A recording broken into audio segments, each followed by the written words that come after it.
Hello बच्चों, आज हम लोग केमिकल बॉन्डिंग का थर्ड लेक्चर शुरू करेंगे बच्चों। लास्ट लेक्चर में मैंने आप लोग को बताया था बच्चों आयनिक बॉन्ड बनाने का क्या कंडीशन होता है। जल्दी से रिकॉल कर लो। सबसे पहला कंडीशन क्या बताया था बच्चों कि ionic bond metal non metal के बीच बनता है। दूसरा कंडीशन क्या बताया था बच्चों, मेटल का IP लो होना चाहिए। तीसरा कंडीशन क्या बताया था कि इलेक्ट्रॉन एफिनिटी जो है बच्चों नॉन मेटल्स की क्या होनी चाहिए बच्चों, इलेक्ट्रॉन एफिनिटी नॉन मेटल्स की ज़्यादा होनी चाहिए। चौथा कंडीशन क्या बताया था, electronegativity difference between metallic and non metallic atom should be greater than 1.7, am I right. और फिफ्थ बताया था मैंने लैटिस एनर्जी ज़्यादा होनी चाहिए बच्चों, है ना। और सिक्स्थ मैंने बताया था हाइड्रेशन एनर्जी ज़्यादा होनी चाहिए। तो अब हम लोग देखेंगे बच्चों, इससे आगे बढ़ेंगे और हम लोग देखेंगे LGM। LGM मतलब होता है laser guided missile. Laser guided missile. अब आप बोलेंगे सर ये कहाँ का टॉपिक है सर, तो ये मैं अपनी तरफ से बता रहा हूँ। लेज़र गाइडेड मिसाइल किसी बुक में नहीं लिखा हुआ है। मतलब ये मैं आपको एक ऐसा टेक्निक बता रहा हूँ कि आयनिक बॉन्ड कहाँ पे बनेगा, इसका क्या शर्त है, उसका एक लाइन में मैं जवाब दे रहा हूँ कि जो 6 क्राइटेरिया आपने पढ़ा था उस 6 क्राइटेरिया का सम अप जो है सिर्फ एक लाइन में पूरा हो जाता है आयनिक बॉन्ड बनाने का शर्त। और वो क्या है, releasing energy should be greater then consuming energy. Consuming energy मतलब जो एनर्जी रिलीज़ होती है उसका वैल्यू कंज्यूमिंग एनर्जी से बड़ी होनी चाहिए, यानी लगने वाली एनर्जी से ज़्यादा होनी चाहिए। अब आप बोलेंगे सर रिलीजिंग एनर्जी से क्या मतलब है और कंज्यूमिंग एनर्जी से क्या मतलब है। तो अगर आपको थोड़ा सा कंडीशन अगर बच्चों याद हो तो मैंने कहा था कि मेटल का IP लो होना चाहिए, ठीक है। तो IP क्या होता है बच्चों, कंज्यूमिंग एनर्जी होती है, यानी वहाँ पर इलेक्ट्रॉन निकालने में एनर्जी लगती है। दूसरा फिर मैंने कहा था इलेक्ट्रॉन एफिनिटी, तो वो कौन सी एनर्जी होती है बच्चों, रिलीजिंग एनर्जी होती है ना। उसी तरह से लैटिस एनर्जी रिलीजिंग एनर्जी होती है। उसी तरह से हाइड्रेशन एनर्जी रिलीजिंग एनर्जी होती है। तो कहीं पर भी अगर आयनिक बॉन्ड बनता है बच्चों तो उसका एक ही शर्त है कि लैटिस रिलीजिंग एनर्जी को बड़ी होनी चाहिए कंज्यूमिंग एनर्जी से। ये यूनिवर्सल लॉ है। अगर इस कंडीशन को, इस क्राइटेरिया को कोई भी कंपाउंड अगर सेटिस्फाई कर लेता है बच्चों तो वहाँ आयनिक बॉन्ड बन जाएगा। और अगर ये क्राइटेरिया सेटिस्फाई नहीं हुआ तो वहाँ ऑब्वियसली कोवेलेंट बॉन्ड बन जाएगा। कोवेलेंट बॉन्ड मतलब शेयरिंग ऑफ इलेक्ट्रॉन हो जाएगा। यहाँ तो कंप्लीट ट्रांसफरेंस ऑफ इलेक्ट्रॉन हो रहा था। अब ये बात आपको है ना, एक और सवाल मन में आता होगा कि सर ये रिलीजिंग एनर्जी कैसे हम पता करेंगे कि ज़्यादा है कि कम है। ये तो हम तो नहीं जानते कोई भी कंपाउंड के बारे में कि भाई हम तो एनर्जी कैलकुलेट करने में तो बैठे हुए नहीं हैं, तो हमें कैसे पता चलेगा। तो आपको याद होगा कि मैंने आपको 3 क्वेश्चंस लिखवाए थे। क्वेश्चन नंबर 1 आपको याद कराऊं मैं कि PCl5 जो है गैस जब होता था, याद करो, तो वो कोवेलेंट था, है ना, याद आ रहा। और जब मैंने कहा था PCl5 सॉलिड होता है बच्चों तो वो आयनिक हो जाता है। अब ज़रा ध्यान से देखना है, ये इसी तरह का सवाल, ये एम्स में भी पूछा हुआ सवाल है, नीट में भी पूछा हुआ सवाल है ना। तो अब इसी सवाल से हमको पता चल जाएगा कि हमको क्वेश्चन कैसे पूछेगा, जवाब कैसे देना है। देखो PCl5 गैसियस स्टेट में कोवेलेंट है लेकिन सॉलिड स्टेट में आयनिक है। अब इसका क्या मतलब होता है, देखो ध्यान से, कोवेलेंट है, इसका मतलब क्या हो रहा है कि इसमें ये वाला क्राइटेरिया फुलफिल नहीं हो रहा है। कौन सा क्राइटेरिया, रिलीजिंग एनर्जी को बड़ा होना चाहिए कंज्यूमिंग एनर्जी से, याद करो। तो यहाँ पर कोवेलेंट हो रहा है, इसका मतलब यहाँ कंज्यूमिंग एनर्जी ज़्यादा, रिलीजिंग एनर्जी कम है, ठीक है। इसलिए ये PCl5 गैस में कोवेलेंट है, लेकिन जैसे ही ये सॉलिड में जाएगा तो आयनिक हो जा रहा है। इसका मतलब कि ये क्राइटेरिया जो है रिलीजिंग एनर्जी जो है वो ज़्यादा हो गई है। अब आप पूछेंगे सर यहाँ कैसे ज़्यादा हो गई, यहाँ क्यों नहीं हुई ज़्यादा। तो ध्यान से देखो, ये सॉलिड है, तो अगर सॉलिड अगर होगा बच्चों तो आपको पता है कि सॉलिड में एक एनर्जी रिलीज होती है। वो कौन सी एनर्जी होती है बच्चों, लैटिस एनर्जी, याद करो। और लैटिस एनर्जी क्या होती है बच्चों, रिलीजिंग एनर्जी होती है। तो यहाँ पर एक एनर्जी एक्स्ट्रा आ गया है, वो है लैटिस एनर्जी, ठीक है। अब देखो यहाँ पर गैस है तो गैस में तो लैटिस एनर्जी होगी नहीं ना, तो यहाँ डेफिनेटली यहाँ सॉलिड हो गया है, तो इसमें लैटिस एनर्जी कौन सी एनर्जी थी, रिलीजिंग एनर्जी थी। तो रिलीजिंग एनर्जी का एक्स्ट्रा सपोर्ट जो आता है वो लैटिस एनर्जी के फॉर्म में आ गया है। तो इसलिए यहाँ पर ये कोवेलेंट जो है गैस में रहेगा लेकिन सॉलिड स्टेट में आयनिक हो जाएगा। तो एक यूनिवर्सल बात बच्चों याद रखो कि जब भी कोई कंपाउंड सॉलिड स्टेट में आयनिक हो रहा है तो इसका मतलब ये हुआ कि वहाँ लैटिस एनर्जी का एक्स्ट्रा सपोर्ट मिल गया है जो कि रिलीजिंग एनर्जी के फॉर्म में है। इसका मतलब ओवरऑल एनर्जी का जो सम है, यानी ओवरऑल एनर्जी का सम का मतलब ये हुआ कि उसमें आईपी, इसके अलावा इलेक्ट्रॉन एफिनिटी, इसके अलावा लैटिस, इसके अलावा अगर वो सॉलिड में है तो लैटिस एनर्जी का सपोर्ट होगा। तो अगर सारी एनर्जी का सम जो है वो क्या हो, रिलीजिंग के फॉर्म में ज़्यादा हो तो वहाँ पर आयनिक बॉन्ड बन जाएगा। तो सिंपल सा तरीका ये है कि सॉलिड स्टेट में आयनिक हुआ है, इसका मतलब यहाँ लैटिस एनर्जी का एक्स्ट्रा सपोर्ट हुआ है, लैटिस एनर्जी रिलीजिंग एनर्जी, इसलिए वो आयनिक बॉन्ड बन गया। अब आपको हमेशा याद रखना कि जब भी सॉलिड स्टेट में कोई कंपाउंड बोलेगा आयनिक हो गया है तो उसका एक ही जवाब होगा कि लैटिस एनर्जी का सपोर्ट मिला है। लैटिस एनर्जी जब भी है ना रिलीज होता है तो वो सॉलिड फॉर्म में बदलने में होता है। अब आइए एक और सवाल था जो क्वेश्चन नंबर 2 में था, और वो था कि AlCl3 जो होता है वो अनहाइड्रस फॉर्म है। क्या है? अनहाइड्रस फॉर्म, तो वो कोवेलेंट होता है, याद करो। और मैंने कहा था AlCl3.2H2O ये क्या हो जाता है, आयनिक हो जाता है। अब मैं आपके दिमाग पर छोड़ता हूँ कि ये कैसे हो सकता है। तो बात सिंपल सी है कि जब एनहाइड्रस फॉर्म रहेगा तो इसमें वाटर ऑफ क्रिस्टलाइजेशन नहीं होगा, और जब वाटर ऑफ क्रिस्टलाइजेशन वाटर आ गया तो आयनिक हो गया। इसका मतलब कि जब वाटर नहीं था तो इसका मतलब ये शर्त पूरा नहीं हो रहा था, यानी कंज्यूमिंग एनर्जी ज़्यादा थी, रिलीजिंग एनर्जी कम थी। और जब वो वाटर ऑफ क्रिस्टलाइजेशन उसके साथ आ गया बच्चों तो ऑब्वियसली वहाँ पर हाइड्रेशन एनर्जी का सपोर्ट मिल गया होगा। कौन सी एनर्जी का सपोर्ट मिला होगा मेरे बच्चों? Hydration energy. और याद करो हाइड्रेशन एनर्जी कौन सी एनर्जी थी बच्चों? हाइड्रेशन एनर्जी रिलीजिंग एनर्जी थी। कौन सी एनर्जी थी? Releasing energy.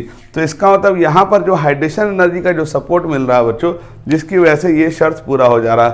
तो इससे एक बात और समझ में आई कि जब भी कोई सवाल में अगर बोल दे कि है ना एक्वा सोल्यूशन में या वाटर में डाल करके या सोल्यूशन में डाल के या वाटर ऑफ क्रिस्टलाइजेशन है ना की वजह से वो आयनिक हो गया है, तो इसका मतलब ये हुआ कि आयनिक होने का मतलब एक ही वजह है कि हाइड्रेशन एनर्जी का सरप्लस सपोर्ट मिल गया होगा, जिसकी वजह से रिलीजिंग एनर्जी क्या हो रही है, ओवरटेक कर जा रही कंज्यूमिंग एनर्जी पे। लेकिन सोचो ना हाइड्रस जब रहा होगा यानी वाटर ऑफ क्रिस्टलाइजेशन इसमें नहीं रहा होगा तो उस वक्त क्या हो रहा होगा, कंज्यूमिंग एनर्जी ज़्यादा होगी, रिलीजिंग एनर्जी कम होगी। बोलोगे सर कंज्यूमिंग कहाँ से आ रही है? तो देखो ध्यान से AlCl3 है, यानी एल्युमिनियम से 3 इलेक्ट्रॉन निकला, तो 3 इलेक्ट्रॉन निकलेंगे तो 3 बार IP लगाना पड़ेगा ना, 3 इलेक्ट्रॉन निकालने के लिए 3 बार IP। इसके अलावा क्लोरीन उससे इलेक्ट्रॉन को एक्सेप्ट करेगा तो वहाँ पर इलेक्ट्रॉन एफिनिटी रिलीज होगी, यानी इलेक्ट्रॉन गेन एंथैल्पी रिलीज होगी। लेकिन 3 इलेक्ट्रॉन निकालने में बहुत ज़्यादा एनर्जी खर्च हो गई होगी, इसलिए जब वो एनहाइड्रस रहेगा तो ये वाला शर्त पूरा नहीं हो रहा होगा, यानी रिलीजिंग एनर्जी ग्रेटर नहीं हो रही होगी कंज्यूमिंग एनर्जी से, इसलिए वो क्या हो जाता है बच्चों, कोवेलेंट रह जाता है। लेकिन वाटर के साथ आने पे वो हाइड्रेशन एनर्जी का सपोर्ट मिल गया है, जिसकी वजह से ये क्या हो गया है ना, आयनिक हो गया। तो इससे एक बात और समझ में आई बच्चों कि जब भी कोई कंपाउंड वाटर ऑफ क्रिस्टलाइजेशन के साथ जाएगा तो उसके आयनिक होने के चांसेस बढ़ जाएंगे, क्योंकि रिलीजिंग एनर्जी कंज्यूमिंग एनर्जी को ओवरटेक कर जाएगी। उसी तरह जब भी कोई कंपाउंड सॉलिड स्टेट में आयनिक हो रहा है तो समझ लेना कि उसका लैटिस एनर्जी का सपोर्ट है। उसी तरह से एक क्वेश्चन और है जो आपको मैंने दिया था कि है ना HCl in gaseous state is covalent while in solution state it become ionic. अब बताओ कि इसका जवाब क्या होगा? तो ऑब्वियसली इसका जवाब तो आपको मालूम है, क्योंकि वाटर इसमें डाल रहे हैं तो वाटर में जब सोल्यूशन बनाएंगे तो क्या होगा, वाटर से इंट्रैक्शन होगा ना, और वाटर से इंट्रैक्शन से कौन सी एनर्जी रिलीज होती है बोलो बच्चों? हाइड्रेशन एनर्जी रिलीज होती है। हाइड्रा का मतलब क्या होता है, वाटर होता है। वाटर से इंट्रैक्शन, क्योंकि वाटर पोलर मॉलिक्यूल है, वाटर के ऑक्सीजन पे माइनस चार्ज है, और क्यों माइनस चार्ज है, क्योंकि oxygen is more electronegative than hydrogen. तो दैट इज वाई वाटर के साथ इंट्रैक्शन में हीट रिलीज हो जाता है बच्चों, और वो हाइड्रेशन एनर्जी की वजह से, वो रिलीजिंग एनर्जी की वजह से ओवरऑल एनर्जी क्या हो जाती है बच्चों, रिलीजिंग एनर्जी ग्रेटर हो जाती है कंज्यूमिंग एनर्जी से। ये हाई लेवल की बात हो गई बच्चों, लेकिन हाई लेवल का मतलब ये नहीं कि बहुत हाई लेवल की बात है। मैं आपको बता रहा हूँ कि अगर आप केमिकल बॉन्डिंग पढ़ोगे तो ये बात सब है ना आपको कंक्लूजन में नहीं आएगी। ये मैं आपको एक्सपीरियंस से बता रहा हूँ कि जब भी आयनिक बॉन्ड बनने का शर्त आएगा तो आपके बुक में ये पूरी 6 कहानी लिखी हुई होगी, में मेटल होना चाहिए, नॉन मेटल होना चाहिए, आईपी लो होना चाहिए। लेकिन अगर सारी बात का सम अप देखेंगे तो ओवरऑल एनर्जी देखी जाती है कि एनर्जी निकलने वाली ज़्यादा है कि लगने वाली ज़्यादा है। जैसे बिजनेस में है ना, हम देखते हैं ना कि बिजनेस सक्सेसफुल कब हो सकता है, भाई लगने वाला रुपया ज़्यादा हो, निकलने वाला रुपया कम हो तो बिजनेस फ्लॉप कर जाएगा। उसी तरह से निकलने वाला रुपया ज़्यादा हो, आउटपुट ज़्यादा हो और कंज्यूमिंग कम हो तो डेफिनेटली बिजनेस सक्सेसफुल होगा। तो आयनिक बॉन्ड भी एक तरह का बिजनेस है। आयनिक बॉन्ड तभी बनेगा जब रिलीजिंग एनर्जी ग्रेटर देन हो जाएगी किससे बच्चों, कंज्यूमिंग एनर्जी से, तो वहाँ आयनिक बॉन्ड मेरे बच्चों बन जाएगा। और अगर उल्टा मामला पड़ गया तो मॉलिक्यूल बाय डिफॉल्ट कौन से स्टेट में चला जाएगा बच्चों, कोवेलेंट बॉन्ड के फॉर्म में कन्वर्ट हो जाएगा। बच्चों बात समझ में आ गई? अगर कोई कंफ्यूजन हो तो सवाल से पूछ लिया कीजिए व्हाट्सएप पे। अब हम लोग देखेंगे property of ionic compound. Property of ionic compound. अब देखो बच्चों, आयनिक कंपाउंड की क्या क्या प्रॉपर्टी होती है। तो सबसे पहले आप देखेंगे having high MP and BP. MP and BP यानी melting point, boiling point high होगा। अब आप बोलेंगे सर क्यों, तो क्योंकि वहाँ पर इलेक्ट्रोस्टैटिक फोर्स ऑफ अट्रैक्शन हो रहा है ना, तो इलेक्ट्रोस्टैटिक फोर्स ऑफ अट्रैक्शन हमेशा स्ट्रांग होता है और जितना ज़्यादा इलेक्ट्रोस्टैटिक फोर्स ऑफ अट्रैक्शन होगा तो उतना क्या होगा, स्ट्रांगली मॉलिक्यूल्स आयंस एक दूसरे को होल्ड करेगा, तो उतना ज़्यादा हीट देना पड़ेगा। इसलिए मेल्टिंग पॉइंट, बॉइलिंग पॉइंट किसका बच्चों, आयनिक कंपाउंड का ज़्यादा होता है। जैसे सोडियम क्लोराइड हो गया, पोटेशियम क्लोराइड हो गया, उसका melting point, boiling point normal covalent compound से ज़्यादा होता है, क्योंकि उसमें सारे मॉलिक्यूल्स जो होंगे वो क्रिस्टल के फॉर्म में होंगे। इलेक्ट्रोस्टैटिक अट्रैक्शन की वजह से उनको मेल्ट करने में ज़्यादा हीट अप्लाई करना पड़ेगा। दूसरी बात यह है कि it conduct electricity, it conduct electricity in their molten state, in their molten state और फ्यूज्ड स्टेट। molten स्टेट को फ्यूज्ड स्टेट कहते हैं। And in their aqueous solution. कौन सा सोल्यूशन, एक्वस सोल्यूशन। बच्चों अगर कोई बात बोर्ड पे ना लिखी हुई हो, ना समझ में आ रही लिखी हुई, तो मेरे लैंग्वेज को सुना कीजिए, मैं जो बोलता हूँ वही लिख रहा होता हूँ, ठीक है। तीसरी बात ये है कि act as an electrolyte. Electrolyte की तरह एक्ट करेगा। इलेक्ट्रोलाइट किसे कहते हैं, जो सब्सटेंस पानी में जाकर डिसोसिएट करता हो और आयंस बनाता हो और करंट फ्लो कराता हो, उसको इलेक्ट्रोलाइट कहते हैं। तो आयनिक कंपाउंड्स क्या होता है, इलेक्ट्रोलाइट की तरह काम करेगा, ठीक है। इसके अलावा जो मैंने आपको बताया था कि आयनिक बॉन्ड्स जो होता है इज नॉन डायरेक्शनल। क्या होता है बच्चों, नॉन डायरेक्शनल। आप बोलेंगे सर नॉन डायरेक्शनल का क्या मतलब होता है, कि जैसे देखेंगे वो लोग Na+ है, तो Na+ पे सोडियम पे कौन सा चार्ज है, प्लस चार्ज, तो Cl- तो कहीं से भी आ सकता है ना, किसी भी डायरेक्शन से आ सकता है। ऐसा तो नहीं कि सामने से आए या आगे से आए, पीछे कहीं से भी आ सकता है। इसलिए इसको क्या कहते हैं बच्चों, नॉन डायरेक्शनल कहते हैं बच्चों, ठीक है बच्चों। इसके अलावा आयनिक कंपाउंड जो होता है लीस्ट वॉलेटाइल होता है, यानी ज़्यादा उड़ता नहीं है, इवोपरेट नहीं करता। जैसे आप देखेंगे केरोसिन ऑयल हो गया, पेट्रोल हो गया, वो कोवेलेंट कंपाउंड्स होते हैं, तो वो ज़्यादातर क्या होते हैं, वॉलेटाइल होते हैं, उड़ने वाले होते हैं। लेकिन आयनिक कंपाउंड्स बच्चों नॉन वॉलेटाइल होते हैं या लीस्ट वॉलेटाइल होते हैं। इसके अलावा नॉन कंबस्टिबल इन नेचर होते हैं, नॉन कंबस्टिबल इन नेचर होते हैं, यानी ये जल्दी से बर्न भी नहीं करते बच्चों। तो ये कुछ क्राइटेरिया हैं जो आयनिक कंपाउंड्स के लिए बच्चों आपको याद रखने हैं, ठीक है बच्चों। बाकी तो इसमें वो सारी बातें वही हैं जो हमने 9th-10th में पढ़ी है। तो मेन आपका जो क्राइटेरिया है वो जो आपको मैंने बताया है उसको याद रखना बच्चों, ठीक है। अब हम लोग शुरू करते हैं कोवेलेंट कंपाउंड, कोवेलेंट बॉन्ड। अब देखो बच्चों कोवेलेंट बॉन्ड क्या होता है, तो the bond which is form by, which is formed by the sharing of electron, by the sharing of electron। Electron के शेयर करने से जो बॉन्ड बनता है is known as covalent bond. ठीक है बच्चों, वैसा बॉन्ड जो इलेक्ट्रॉन के शेयर करने से बनता है वो क्या होता है बच्चों? कोवेलेंट बॉन्ड होता है। अब आप बच्चों इतना बात तो समझ गए होंगे कोवेलेंट बॉन्ड बनता कैसे होगा। तो मैंने क्या कहा था, जहाँ पर आयनिक बॉन्ड नहीं बनेगा तो वहाँ पर कुछ नहीं बचेगा, तो सिर्फ कोवेलेंट ही बॉन्ड बनेगा, क्योंकि आयनिक बॉन्ड बनाने का शर्त मैंने बता दिया है, releasing energy should be greater then consuming energy. तो अगर ये शर्त पूरा नहीं हो रहा है आयनिक बॉन्ड के लिए तो बाय डिफ़ॉल्ट वो क्या बना देगा? Covalent bond. इसका मतलब ये हुआ कि इसमें जो जो क्राइटेरिया आयनिक बॉन्ड के लिए है इसका रिवर्स क्राइटेरिया क्या हो जाएगा? कोवेलेंट बॉन्ड के लिए होगा। तो इसमें क्या हो जाएगा? Criteria of formation of ionic bond. ठीक, और वो क्या है? पहला, generally covalent bond is form between non metals. Non metals के बीच कोवेलेंट बॉन्ड बनता है। जैसे हम देखेंगे हाइड्रोजन हाइड्रोजन के बीच कोवेलेंट बॉन्ड बन रहा है, जैसे हाइड्रोजन क्लोरीन के बीच कोवेलेंट बॉन्ड बन रहा है। तो यहाँ दिखा रहे जो एरो, इसका मतलब इलेक्ट्रॉन है, ये दोनों तरफ से एक एक इलेक्ट्रॉन आ रहा है, शेयरिंग हो रहा है। ठीक है बच्चों, तो अगर हम यूनिवर्सल क्राइटेरिया बताएं तो यूनिवर्सल क्राइटेरिया क्या है बच्चों आयनिक बॉन्ड बनाने का? कि कंज्यूमिंग एनर्जी जो होगी, consuming energy is greater than releasing energy, यानी लगने वाली एनर्जी क्या होगी बच्चों? ज़्यादा होगी, और निकलने वाली एनर्जी बच्चों क्या हो जाएगी? कम हो जाएगी। तो आयनिक बॉन्ड बन जाएगा। ठीक है जी। बाकी जब हम नॉन मेटल की बात कर रहे हैं तो यहाँ पर आईपी की बात नहीं होगी, क्योंकि आईपी इलेक्ट्रॉन निकालने का मसला है, आईपी में इलेक्ट्रॉन निकालना पड़ता है।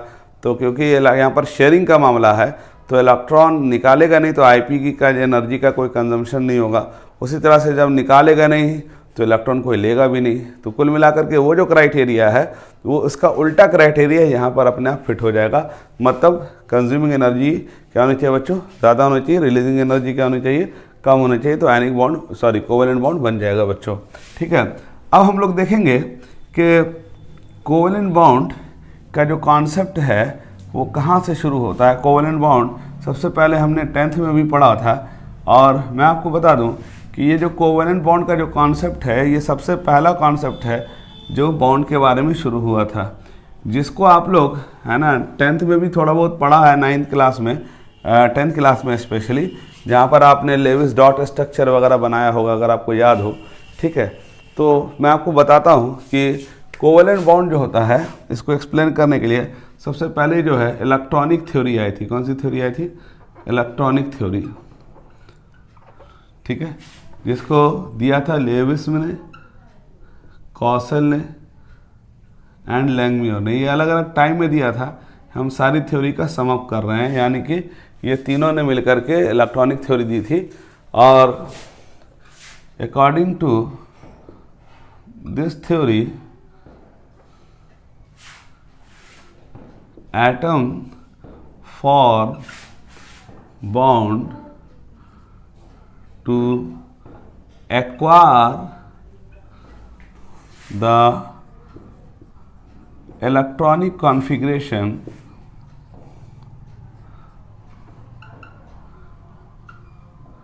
of inert gas। इसी ने बताया था कि एटम बॉन्ड बनाता है इनर्ट गैस के बराबर कॉन्फ़िगरेशन करने के लिए। ठीक है, और जैसा कि अभी हमने देखा HCl में क्या हो रहा है बच्चों? यहाँ 2 इलेक्ट्रॉन की शेयरिंग है, और आप जानते होंगे आपने 10th क्लास में लेविस डॉट स्ट्रक्चर बनाया होगा। तो इसमें क्या करते थे कि क्लोरीन के वैलेंस इलेक्ट्रॉन से उसको सराउंड करते थे। क्लोरीन का वैलेंस इलेक्ट्रॉन कितना होता है बच्चों? 7 होता। तो 2 2 4 2 6 और एक इलेक्ट्रॉन यहाँ से यहाँ शेयरिंग हुआ है इसके साथ। तो अब देखो इसका ऑक्टेट पूरा हो गया, इसका डुएट पूरा हो गया। ठीक है जी। उसी तरह से अगर हाइड्रोजन के लिए अगर हम लेविस डॉट स्ट्रक्चर बनाते थे तो याद करो हम लोग इसको ऐसे दिखाते थे। तो इसको दिखाने का मकसद क्या था, है ना? टीचर ने आपको 10th क्लास में है ना डायग्राम बनाने को कहा, अगर लेविस डॉट स्ट्रक्चर बना के लाओ, तो इसका मकसद यही तो था कि भाई देखो ये शेयरिंग करके ऑक्टेट पूरा कर रहा है। तो ये जो लेविस डॉट स्ट्रक्चर आप लोग को 10th क्लास में बनाया होगा, 1-2 लेविस डॉट स्ट्रक्चर मैं आपको बना के दिखाता हूँ। जैसे CH4 के केस में, मीथेन के केस में अगर बनाते थे तो कैसे बनाते थे, इसको इसके वैलेंस इलेक्ट्रॉन से सराउंड कर लेते थे, है ना, और फिर क्या करते थे, इस तरह से सुंदर सुंदर फ़ोटो बनाते थे, याद आ रहा, इस तरह से बनाते थे, ठीक है। तो ये टीचर ने कहा हुआ कि इसको बना लो, है ना, और यही एग्ज़ाम में आता है।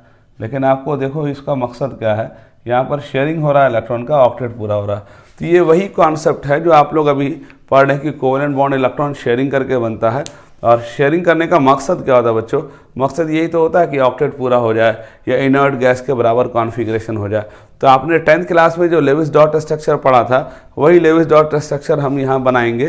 तो आपको इसका मकसद यही होगा कि इसमें ऑक्टेट या डुएट रूल या 18 इलेक्ट्रॉन रूल फॉलो करना होता है। तो कोवेलेंट बॉन्ड का कॉन्सेप्ट यही है कि भाई बॉन्ड शेयरिंग करता है, इलेक्ट्रॉन शेयरिंग करता है और वहाँ पर ऑक्टेट पूरा कर लेता है, ठीक है। और आपको ये भी याद होगा कि जो बॉन्ड है उसको क्लासिफाई किया गया था 3 टाइप में, single bond, double bond, triple bond, याद आ रहा है। तो सिंगल बॉन्ड में कितने इलेक्ट्रॉन शेयर हो रहे थे, 2 इलेक्ट्रॉन शेयर हो रहा था। डबल बॉन्ड में कितने इलेक्ट्रॉन शेयर हो रहे थे, 4 इलेक्ट्रॉन शेयर हो रहा था। उसी तरह से ट्रिपल बॉन्ड में 6 इलेक्ट्रॉन शेयर हो रहा था। जैसे एग्जांपल में नाइट्रोजन आपने देखा होगा, उसमें ट्रिपल बॉन्ड होता है। उसी तरह डबल बॉन्ड में ऑक्सीजन आपने देखा होगा, O2 में 2 बॉन्ड होता है। उसी तरह सिंगल बॉन्ड में H2 देखा होगा, HCl देखा होगा। तो ये सारी बातें आपने पढ़ी होंगी। तो ये बात इलेक्ट्रॉनिक थ्योरी ने ही बोली थी कि एटम बॉन्ड बनाता है, शेयरिंग करता है to acquire the electronic configuration of inert gas. अब हम लोग देखेंगे drawback of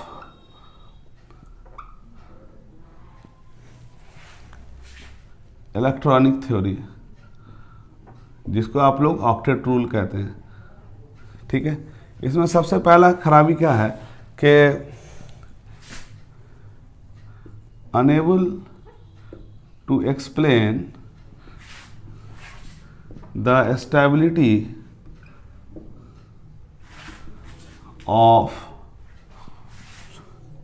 electron deficient molecule, electron deficient molecule मतलब कि वो ये नहीं बता पाया कि जो इलेक्ट्रॉन डिफिशिएंट मॉलिक्यूल होते हैं जिनमें ऑक्टेट पूरा नहीं होता, तो वो आखिर स्टेबल कैसे होते हैं, ठीक है। जैसे एग्जांपल के तौर पे हम लोग BeCl2 का केस देखेंगे बच्चों। तो इसमें क्या हो रहा कि बेरिलियम का वैलेंस इलेक्ट्रॉन 2 होता है। अगर आपको कॉन्फ़िगरेशन याद हो, बेरिलियम एटॉमिक नंबर 4 होता है, तो वैलेंस इलेक्ट्रॉन 2 होगा। तो 2 बॉन्ड इधर बना लिया, 1 बॉन्ड इधर बना लिया, 1 बॉन्ड इधर बना लिया। अब देखो इसका ऑक्टेट तो पूरा नहीं ना हो रहा, ध्यान से देखो, इसका तो ऑक्टेट पूरा हो जा रहा है, क्योंकि अगर आप ध्यान से देखेंगे इसका ऑक्टेट पूरा हो गया।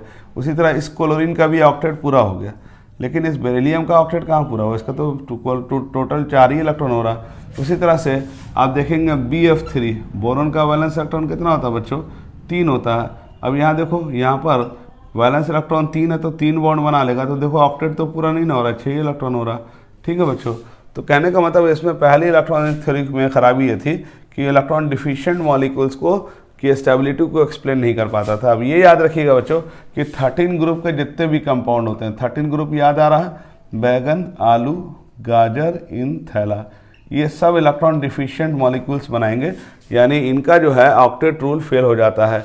जैसे AlCl3 देखा होगा, जैसे BF3, BCl3, ये सब इलेक्ट्रॉन डिफिशिएंट है। उसी तरह सेकंड ग्रुप में बेरिलियम मैंने बताया कि इसमें 2 बॉन्ड बनाने के बावजूद भी ऑक्टेट पूरा नहीं हो रहा, तो इसका मतलब इलेक्ट्रॉनिक थ्योरी यहाँ पर फेल हो गया था। दूसरा, unable to explain the stability of electron excess molecule, electron excess molecules मतलब जिस मॉलिक्यूल्स में ऑक्टेट से ज़्यादा इलेक्ट्रॉन है। जैसे मान लो फास्फोरस PCl5 है, फास्फोरस पेंटाक्लोराइड। अगर आप ध्यान से देखोगे तो फास्फोरस पेंटाक्लोराइड में बॉन्ड बनाने के बाद बच्चों कितना इलेक्ट्रॉन हो रहा है बताओ ज़रा। वैलेंस इलेक्ट्रॉन फास्फोरस का 5 होता है, सॉरी, और ये 5 बॉन्ड बना रहा। तो देखो ध्यान से, 5 बॉन्ड बनाने के बाद तो इसके पास तो 10 इलेक्ट्रॉन हो गया ना, 2, 2, 4, 2, 6, 2, 8, 2, 10। तो फास्फोरस तो ऑक्टेट से ज़्यादा हो गया, लेकिन क्लोरीन ऑक्टेट में है, लेकिन फास्फोरस ऑक्टेट से ज़्यादा हो गया। तो अब अकॉर्डिंग टू ऑक्टेट रूल या इलेक्ट्रॉनिक थ्योरी, क्योंकि इलेक्ट्रॉन जो है शेयरिंग होता है, उसका मकसद क्या होता है, ऑक्टेट पूरा करना है। लेकिन यहाँ पर तो PCl5 में कितना बॉन्ड बना रहा, 5।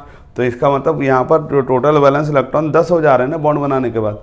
तो तो इसलिए उसी तरह से एक और मॉलिक्यूल है SF6, सल्फर का वैलेंस इलेक्ट्रॉन कितना होता है बच्चों 6 होता है, तो 16 ग्रुप का है ये, तो बताओ 6 बॉन्ड बना लेगा SF6 में, तो टोटल 12 इलेक्ट्रॉन हो गया ना। ऑक्टेट रूल के हिसाब से देखो 4 इलेक्ट्रॉन ज़्यादा हो गया। उसी तरह इसका ऑक्टेट रूल के हिसाब से 2 इलेक्ट्रॉन ज़्यादा। उसी तरह से एक और एग्जाम्पल देखते हैं IF7 बच्चों, इसमें वैलेंस इलेक्ट्रॉन कितना होता है आयोडीन में 7 होता है ना। Fluorine chlorine bromine iodine 17 group, फिर कल बाहर आई आंटी, याद करो। तो इसमें वैलेंस इलेक्ट्रॉन 7 होता है, तो 7 बॉन्ड बना लिया, तो ऑक्टेट के हिसाब से तो 8 ही होना चाहिए था, तो लेकिन देखो यहाँ 14 इलेक्ट्रॉन हो रहा। तो इसकी स्टेबिलिटी भी क्या हो रहा था, जो इलेक्ट्रॉनिक थ्योरी था वो एक्सप्लेन नहीं कर पा रहा था बच्चों। ठीक है, 2 डिफेक्ट समझ में आ गया बच्चों। उसी तरह से हम देखेंगे तो इसका तीसरा डिफेक्ट क्या है बच्चों, कि आपने 10th क्लास में पढ़ा होगा कि इनर्ट गैस इनर्ट होते हैं, बॉन्ड नहीं बनाते हैं। लेकिन हम जब 12th में जाएंगे और 11th में हम हैं तो पता ये चलेगा कि इनर्ट गैस भी बॉन्ड बनाता है। जैसे एग्जांपल के तौर पे हम देखेंगे XeF2 xenon difluoride, XeF4 xenon tetrafluoride, XeO2F2। ठीक है, तो इसका तीसरा डिफेक्ट ही होगा कि why inert gas form compounds, मतलब कि इनर्ट गैस तो इनर्ट था, तो फिर इसने कंपाउंड क्यों बनाया, तीसरा डिफेक्ट हो गया बच्चों। पहला डिफेक्ट समझ में आया, ऑक्टेट से कम क्यों है, स्टेबिलिटी तो नहीं होनी चाहिए लेकिन स्टेबल तो हो रहा। दूसरा कंपाउंड कौन था, ऑक्टेट से ज़्यादा था। तीसरा क्या था बच्चों, इनर्ट गैस खुद अपने आप को जो है ना कंपाउंड बनाने में इन्वॉल्व कर ले रहा था। ठीक है, चौथी खराबी ये थी कि unable to explain stability of odd electron molecules, odd electron molecules. Odd electron molecules क्या होते हैं बच्चों, जैसे NO है। ठीक है बच्चों, अब देखो नाइट्रोजन का वैलेंस इलेक्ट्रॉन कितना होता है 5 होता है, और इसका कितना होता है वैलेंस इलेक्ट्रॉन 6 होता है, तो 6 5 11 हो गया ना। अगर ये बॉन्ड बनाएगा भी तो यहाँ पर ऑक्टेट से क्या हो रहा है ना, ऑक्टेट पूरा 11 मतलब ऑड इलेक्ट्रॉन हो गया, तो इवन नंबर होना चाहिए ना, क्योंकि ऑक्टेट रूल के हिसाब से 2 8 18 32 जो इनर्ट गैस का कॉन्फ़िगरेशन वो होना चाहिए। तो यहाँ तो ऑड इलेक्ट्रॉन मॉलिक्यूल्स हो गया, क्योंकि नाइट्रोजन का वैलेंस इलेक्ट्रॉन 5 और ऑक्सीजन का कितना होता है 6 6 5 11। उसी तरह NO2 को चेक करो, इसमें भी देखो नाइट्रोजन का वैलेंस इलेक्ट्रॉन 5 है और 2 ऑक्सीजन है, तो कितना हो गया 6 दूनी 12 12 5 17 हुआ। तो ये ऑड इलेक्ट्रॉन मॉलिक्यूल्स है। उसी तरह से CN का केस देखो, कार्बन का वैलेंस इलेक्ट्रॉन 4 और नाइट्रोजन का कितना होता है 5 हो गया, तो 5 और 9 ही हुआ ना। तो कहने का मतलब ये है बच्चों कि बहुत सारे मॉलिक्यूल्स थे जो ऑक्टेट रूल में ऑड इलेक्ट्रॉन मॉलिक्यूल्स बना रहे थे, तो ऑड इलेक्ट्रॉन मॉलिक्यूल्स की स्टेबिलिटी को वो भी एक्सप्लेन नहीं कर पाए। ठीक है बच्चों, ये 4 खराबी समझ में आ गई बच्चों। तो ये मेजर ड्रॉबैक्स थे ऑक्टेट रूल्स के। ठीक है बच्चों,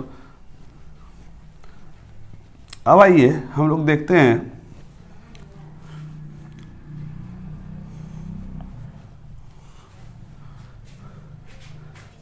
पांचवी खराबी, ये stability of charge molecules was not explained। जैसे O2 प्लस है, O2 माइनस है, तो इसमें तो ऑक्टेट रूल से एक्सीड कर जाएगा या कम हो जाएगा, क्योंकि अगर ये एक प्लस चार्ज आ गया तो एक इलेक्ट्रॉन कम हो गया ना, या माइनस चार्ज आ गया तो एक इलेक्ट्रॉन ज़्यादा हो गया। तो इसका मतलब इसकी स्टेबिलिटी तो नहीं होनी चाहिए, लेकिन ये भी मॉलिक्यूल एग्जिस्ट करता है बच्चों। तो इसके बारे में भी इलेक्ट्रॉनिक थ्योरी क्या हो गया बच्चों, इस बात का भी जवाब नहीं दे पाया बच्चों। तो ये जो 5 मेजर फ्लॉज थे, ठीक है, जिसको आपको ध्यान रखने हैं, है ना। हालांकि इससे कोई क्वेश्चन नहीं आएगा, लेकिन आपको ये ध्यान रखना कि इलेक्ट्रॉनिक थ्योरी के क्या क्या खराबी थे। तो उसमें जो 3-4 मेन खराबी मैंने आपको बताए, पहला क्या था, जो ऑक्टेट से कम इलेक्ट्रॉन था तो वो स्टेबल तो नहीं होना चाहिए था, लेकिन वो भी स्टेबल है। ऑक्टेट से ज़्यादा वाला भी स्टेबल बहुत सारे मॉलिक्यूल थे। उसी तरह से मैंने और भी जो है ना 2-3 एक्सेप्शंस और बताए हैं, तो वो आपको याद रखने हैं बच्चों। अब हम लोग देखेंगे property of covalent compound, property of covalent compound.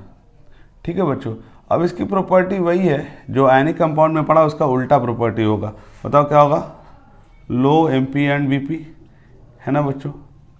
दूसरा क्या होगा, volatile in nature, volatile in nature, am I right, ठीक है। तीसरा क्या होगा बच्चों कि highly combustible in nature, combustible in nature. अब इसका ये मतलब नहीं कि सारे कोवैलेंट कंपाउंड कंबस्टेबल ही होते हैं, लेकिन जो होते हैं तो हाईली कंबस्टेबल होते हैं, जैसे पेट्रोल हो गया, डीजल हो गया, केरोसिन ऑयल हो गया बच्चों, ठीक है बच्चों। उसी तरह से नॉन कंडक्टर होंगे, नॉन कंडक्टर ऑफ इलेक्ट्रिसिटी, ठीक है बच्चों। उसी तरह से do not dissociate in water, ठीक है। उसी तरह से insoluble in water, in general insoluble in water. जो कोवैलेंट कंपाउंड होते हैं वाटर में इनसॉल्युबल होते हैं, जैसे पेट्रोल डीजल को आप पानी में डाल दो, केरोसिन ऑयल को डाल दो, तो क्या होगा, लेयर अलग हो जाएगा ना, वो डिजॉल्व नहीं करता, क्योंकि वहाँ पर क्या होता है बच्चों, इनसॉल्युबल हो जाता है वो, ठीक है। और ये जो कुछ इम्पॉर्टेंट बात थी जो आप लोग पहले से भी जानते थे, ठीक है, तो इसको ध्यान रखिएगा बच्चों। तो एक बार कोवैलेंट बॉन्ड और आयनिक बॉन्ड को एक बार स्टडी कर लीजिएगा अपने NCERT में जा करके, और फिर बच्चों हम लोग नेक्स्ट क्लास में इसी टॉपिक को आगे बढ़ाएंगे, और हम लोग सबसे पहले पढ़ेंगे वैलेंस बॉन्ड थ्योरी बच्चों। तो कोशिश कीजिएगा कि वैलेंस बॉन्ड थ्योरी एक बार पढ़ लें, और वैलेंस बॉन्ड थ्योरी में मैं कोवैलेंट बॉन्ड को अगेन एडवांस वर्जन में एक्सप्लेन करूँगा।